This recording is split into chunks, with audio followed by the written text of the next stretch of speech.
Lockdowns do work, not at stopping the spread of a virus, but they're successful at destroying economies. This virus is statistically as devastating to the population as a bad flu. So why have the governments implemented and held such a disproportionate response, destroying their economies and pretending that it doesn't matter? It's because COVID is the scapegoat and an excuse or an opportunity to bring about their Great Reset. QE started in 2008 following the banking crisis caused by misuse of the lending markets, and the economy has been on life support ever since. In September 2019, a month before Bill Gates' Event 201, the overnight money market seized. The Federal Reserve had to step in, printing $50 to $100 million per night to try and fix it, but there was no fixing it. Since COVID, they have expanded the money supply by between 20 to 25% under the guise of COVID relief, rather than what is another banking crisis. History tells us this money printing ends with the collapse of the currency and the economy it is attached to. Since 1971, when the dollar as the reserve currency came off the gold standard, all currencies have been fiat. They are backed by nothing and dependent on faith. Only 3% of the money supply is physical notes and coins. The other 97% is debt-based. Debt brings money into existence. You borrow 100,000 and the banks are allowed to create that money from the ether and loan it to you with interest. In the reverse case, it's important that you know that when you deposit money into a bank, it no longer belongs to you. The banks can legally invest 90% of it and they provide you with interest for this.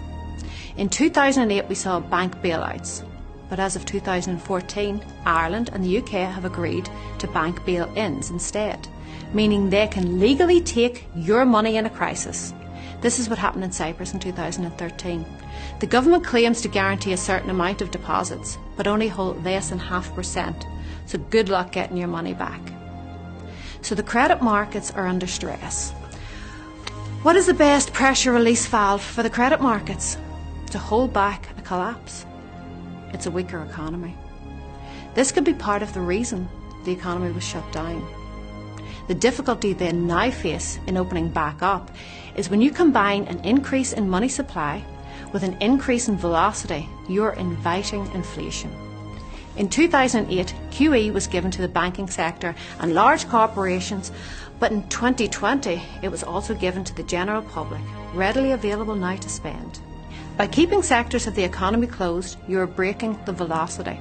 Velocity is the number of times the same amount of money changes hands. An increased velocity will lead to inflation, but it isn't essential for it. Couple this with the inevitable increased demand for debt when the economy does open back up, and people are taking out loans again, and this could pop the debt bubble. This financial system is held together with debt. When you buy a loaf of bread, there could be 10 different transactions of credit to get it to your door between manufacturers, suppliers and distributors. Mathematically, credit is doomed to break, and this will seize the entire economy.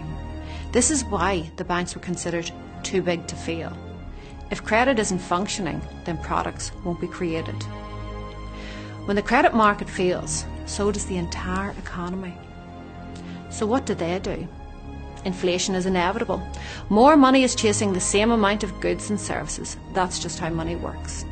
It has been evident in property for a long time, but is recently showing up in commodity prices like lumber, copper, and also in food prices. Inflation initially raises asset prices and then filters down into living costs. The last to inflate is wages, making it increasingly difficult for the less wealthy to buy property, as their wages only meet their living expenses. The government have got themselves into overwhelming debt, so they can't raise interest rates, or they won't be able to service that debt, as they can barely meet the interest requirements. It seems they are planning to let inflation rise, trying to maintain some control over it and inflate away the debt. Inflation is a hidden tax. Just as they inflate away the debt, they inflate away your purchasing power, and you slowly lose everything you've worked for. With inflation and bank bail-ins, they're taking your money. The danger here is hyperinflation if control and faith are lost. Look at Venezuela and Zimbabwe, where currency litters the streets and it has so little purchasing power that it isn't even worth picking up. We are moving into a central bank digital currency. This has already been rolled out in China, with Sweden, Turkey and Iran following. With digital currency, the government have complete control, as it is programmable. It is the loss of your freedom and privacy. They can control velocity by programming it with expiry dates or deciding where in the economy can be spent. They can limit your leisure spending, prohibit you from buying certain items, or only allow spending on basic food items and rent. They can tax and fine directly. They have control. They can incentivise you to spend or save with negative or positive interest rates respectively. How would you implement a control agenda? I would collapse the economy so that there is no independent businesses, therefore making everyone dependent on the state. I'd provide them with a generous universal credit system, then slowly reduce it or inflate it away. The concept of UBI has been about for some years now. Over 80% of jobs that make moderate to low wages are predicted to be automated away by 2030. Humans are becoming surplus to requirement. In the fourth industrial revolution, according to the World Economic Forum, our bodies will be so high-tech we won't be able to distinguish between what's natural and what's artificial. A future of superhumans. It's frightening. They are also proponents of the green energy carbon tax movement, which, if you look into it, is eugenics repackaged. They are telling us that if we pay more taxes and stop eating meat, it will cool down the planet. The middle and working classes will be eroded and replaced with robots, AI and big corporations, and given a basic income. So how is this funded? The Davos IMF concept is that you will own nothing and be happy. So is the idea to confiscate or severely limit all private property? The other option is taxes, but the rich don't pay taxes.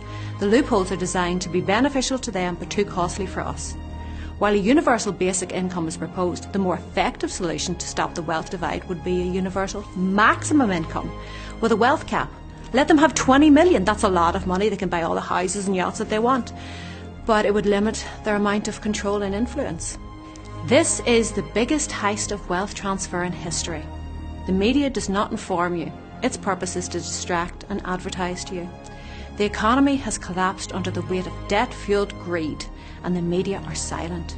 Billionaires have increased their wealth by 28% during the crisis, gained at the expense of small businesses. The stock market is fake, and it is a rigged game, fueled by money printing and doomed to crash. The old world is not coming back. A group of billionaires are deciding how the rest of the world should live, and they have the ear of the government that claims to represent you. When you hear Johnston, Trudeau and Biden say build back better, that is a Davos concept, a collection of non-elected private billionaire influencers. If we submit to a digital currency, we lose control and privacy. This is what you really need to wake up to. Furlough is psychological prepping for UBI. You're not being paid to stay at home. You're being paid not to revolt. If you know that pounds, dollars, etc. are losing purchasing power, why would you keep them? This is why people are moving to hold assets such as silver, gold, land and property instead, and transferring currency to crypto to outrun the inflation that is already becoming evident. There's also a ridiculous increase in shipping costs. COVID impacted the supply chain. China stockpiled containers and the system broke. This led to a problem with stock on shelves. When it is fully operational again, the additional costs will be passed on to the consumer. It would be wise to buy supplies to combat any shortages while the system resets. Better looking at them than looking for them. Hold gold, silver, crypto to maintain a degree of autonomy from the upcoming digital system. I am not a financial advisor. I would advise you to do your own research and find what works for you. The problem is our fiat currency is failing. Thousands have preceded it and they have all failed due to debasement of the currency. We have to be aware of this so we can prepare and work to fight against the oncoming erosion of our freedom and of our privacy.